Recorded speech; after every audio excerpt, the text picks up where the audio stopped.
What I'm about to share happened when my son, let's call him Luke, was still very young. Even after we moved into a real neighborhood with friendly neighbors and a proper yard free of tombstones, Luke would still wake in the middle of the night screaming, shaking, describing nightmares in a few broken words that made my blood run cold. When I rushed in and turned on the light, he would often keep staring into empty corners of the room, wide-eyed, as though something unspeakable still lingered there. Doctors called it night terrors. I would cradle him, whispering that everything was fine, and let him sleep beside me. Even though his mother had passed away when he was just a baby, he still curled up in the center of the bed, leaving space beside me, as if she was still there. And when I woke from my own sleepless dreams, sweating and shaking, I'd bite down on my tongue to stop myself from crying out. After all, Luke had already lost his mother. He didn't need a broken father too. Years of keeping it all inside eats away at your mind. I couldn't talk to my boy, or I didn't want to scare him. And I couldn't tell anyone else either who would believe me. People whispered stories about the cemetery, of course, but no one takes such things seriously. So I buried it all, deeper than any grave, drowning it in alcohol, cigarettes and silence. But you can't drown what refuses to die.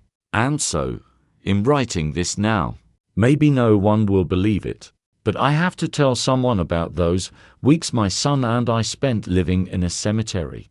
It began one autumn morning, almost 10 years ago, when I found a small newspaper ad. Live in cemetery groundskeeper.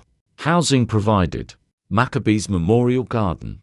It sounded desperate, and I was desperate enough to answer. Luke and I had been crashing at my sister's place for weeks, me on her couch, him sharing a cramped room with his cousin. My back couldn't take another night of it. After dropping Luke at kindergarten, I stopped by the cemetery's office.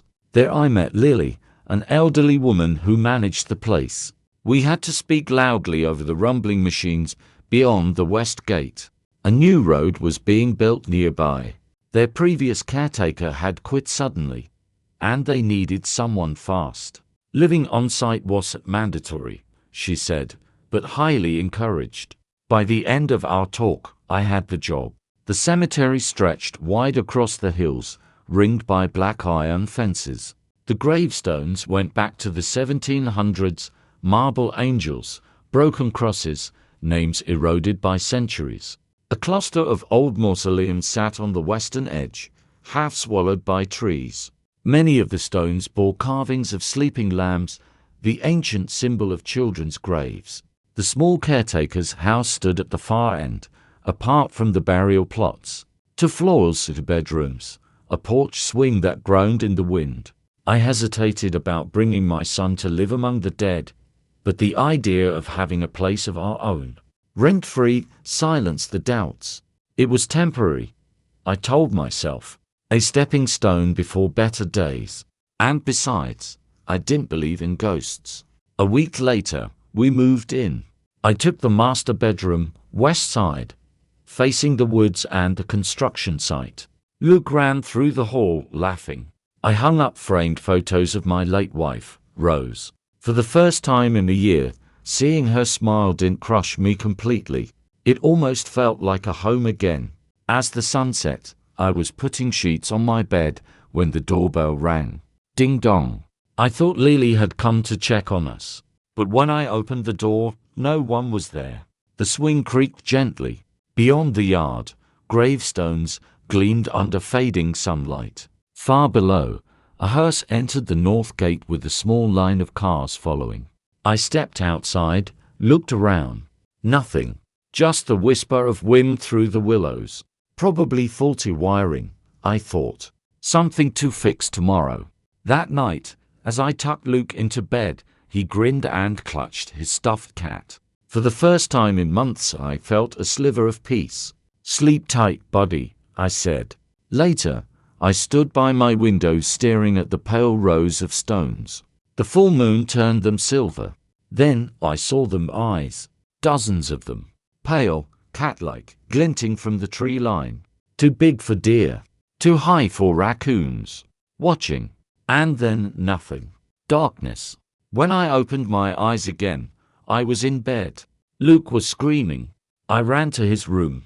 He was standing on his bed, eyes fixed on his closet. There was a man in there, he sobbed. He didn't have a head. My chest tightened. I opened the closet boxes, nothing more. I told him it was just a dream, but when I turned off the light, he whimpered, "Can I sleep with you, Daddy?" I nodded. Just tonight. The next few weeks passed quietly. The construction halted. The noises stopped. I almost convinced myself the worst was over. But then, the strange things started. Keys vanished. Cabinets stood open. The doorbell rang at empty air. Footsteps echoed at night in rooms I knew were empty. The furnace blew cold air no matter how high I turned the dial. Still, I clung to logic. Old house, creaky floors. Single dad stress. Nothing more. Until late October. That morning I woke to the growl of excavators again. Back to it, I thought bitterly, making coffee. After dropping Luke at school, I worked the grounds. While trimming hedges near the west gate, I heard something. A whisper, "John." I froze. The sound drifted from the woods. Then again, louder, "John." My heart hammered. But when I looked, no one. Even the construction site stood still and empty. I climbed back into the cart and drove away fast. That night Luke begged me to leave the light on. I made sure his closet door was closed, then drew my own curtains tight. Still, I couldn't sleep easily. At 2:23 a.m. my door opened. Footsteps. Soft, quick. Down the hall. I found Luke in the kitchen, broken glass at his feet. "I heard you calling me," he said. "You said my name." A chill ran through me. I forced a smile. "You were dreaming, buddy." I brought him back to bed. But when I woke again, moonlight poured in, the curtains were open. A shadow stretched across the bed. And the smell hit me, damp earth, mold, rot. I saw a shape moving out of the room. Half asleep, half hypnotized, I followed.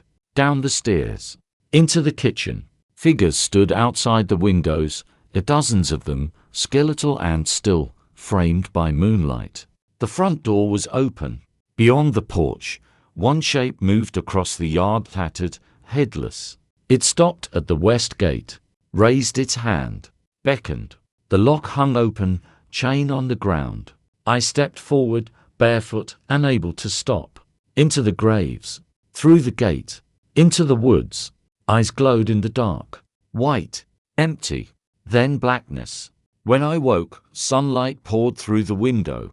Luke was singing in his room. Birds outside. Everything normal, except for the dirt between my toes. I told myself I'd been sleepwalking. But deep down, I knew better. That morning, I checked the west gate. The chain was on the ground. Just like before. Even in daylight, the woods felt alive watching. At the construction site, a lone worker smoked by his car. "Machines won't start," he told me. "Dead, all of them." After he left, I walked the site alone. Then I smelled it again, rot and soil. And a whisper. "John," I couldn't move. "We're here." I ran, tripped, fell face first in the dirt. And that's when I saw it. A skull, half buried in the soil. Empty socket staring up. Police came. They found more, dozens of forgotten graves past the fence, dating back to centuries. The road project had unknowingly torn through a lost potter's field. The remains were moved and reburied with new markers, known only to God. Except one body, the one missing its head, was never found.